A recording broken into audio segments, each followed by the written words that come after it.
Tonight we're talking about scams, how they try to trap you and fool you. It is a multi-billion-dollar industry, and it's affecting people right here in our region, especially seniors, who are some of the most vulnerable people in our community. So Apple Valley News Now's Emily Goodell breaks down how the scams work and what's being done to get justice and what seniors are doing right now to protect themselves. In 2023, total losses reported to the FBI by seniors over 60 topped $3.4 billion, an almost 11% increase from the previous year. And it's something that can happen to anyone, anywhere, and has happened here in Yakima to devastating effect. IT instructor Mark Franklin teaches seniors at the Harmon Center how to be safe online, because by the time something bad happens, it's often too late. Like the 75-year-old Yakima woman targeted by a romance scammer claiming to be a 35-year-old man ready to spend his life with her. She had given, I'm going to say probably $25,000 to $30,000 in gift cards. I helped clean her apartment out. And we found envelopes full of these gift cards that had been used. And the woman died with about $300 in her bank account after this guy drained her. And there was no way we could get those back. It could happen to your grandmother, your dad, your mom.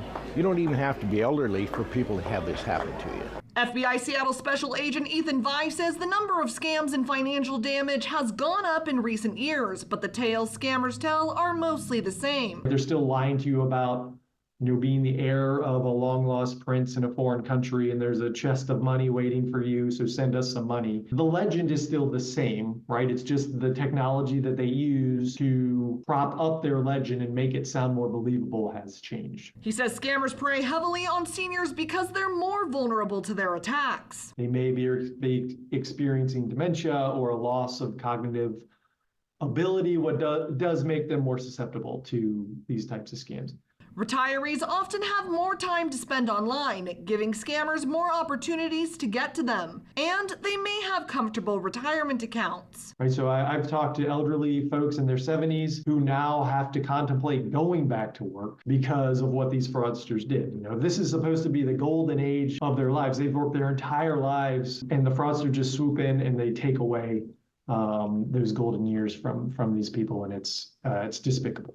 Many aren't fluent in internet safety. Others are just lonely. The fraudsters are very good at sort of tweaking those levers of human nature, if you will, to manipulate people and make decisions that they otherwise, wouldn't make. And it's not just romance scams. There's the grandparent scam where scammers call, making it sound like a grandchild's been in an accident, arrested, or is otherwise in trouble. And there's always an urgency to it, like you need to pay tonight or they're going to throw me in jail. And they keep them on the phone sometimes so that they go to the bank or they go buy gift cards or whatever, wonky payment they're asking for. There's the email scams with scammers saying you won a prize, your computer's been compromised, or your bank account has been hacked. Major phishing operations where the victims receive an email or a text message of some kind that leads them to click on a link that then puts them in touch with the fraudsters out there that leads to them being defrauded.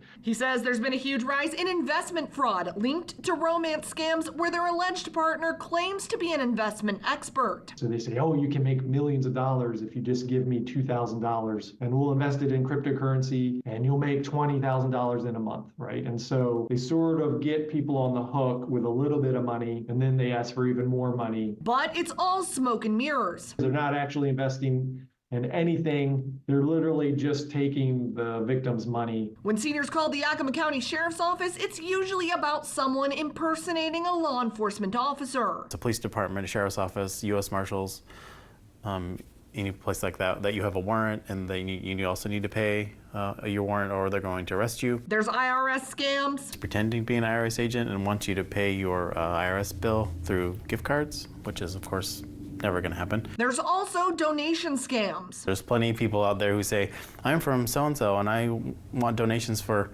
Maui fire, or I want for the tornadoes in Omaha. If it does happen, the first step is to contact your bank or credit card company. Reach out to those institutions first so that they can flag your accounts and help you sort of limit the damage that's happening there. But when seniors fall victim to scams, many don't report it to the authorities. They feel embarrassed that they wouldn't, something that they should have known they didn't know about. But scammers, that's all they do all day long. They're very good at it. And they know how to intimidate you. And if you don't report it, there's nothing law enforcement can do. Please remember ic3.gov, because if you report it there, that is your best chance in getting us involved and holding people accountable for all of this. He says they need multiple complaints to go after one scammer. The hardest part for me personally is that oftentimes I know that I'm not going to be able to open an investigation and see this through and hold someone accountable. And that's just because of this sheer magnitude of this threat right now. That's why education, prevention, and communication with seniors is so important. And why Harmon Center Recreation Program Supervisor Leslie Richards says they work diligently to ensure their seniors know how to stay safe online. And we do have different presentations that go on throughout the year that go over senior scams to keep themselves protected. We have one class once a month every second Tuesday that's specifically for internet security and keeping your device secure.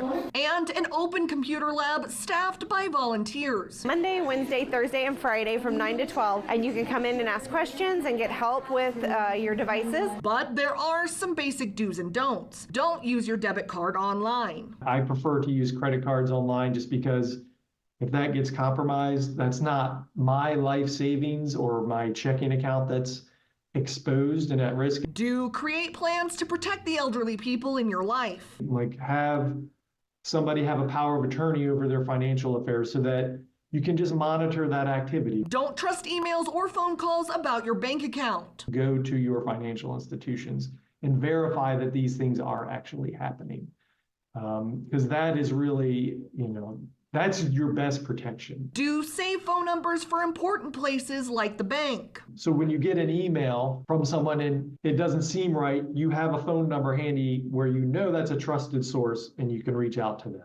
Don't send money to strangers online. Anyone who you have developed a relationship with that does not live in your area or that you've never met in person, it's fine to have a relationship. Just I would not send them any money until you meet them in person. Do research before making any donations. Do your due diligence. Go to certain, reputable websites and give it that way if you want. Don't try to make any payments with gift cards. Do call your loved one directly if you get a call from someone saying they're in trouble. Please follow that hunch because I almost guarantee that you're right. There is something off about that and you're likely going to end up being defrauded. And whatever you do, trust your gut if you feel something doesn't seem right.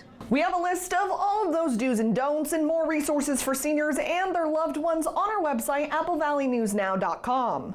Reporting from the Yakima newsroom, Emily Goodell, Apple Valley News Now.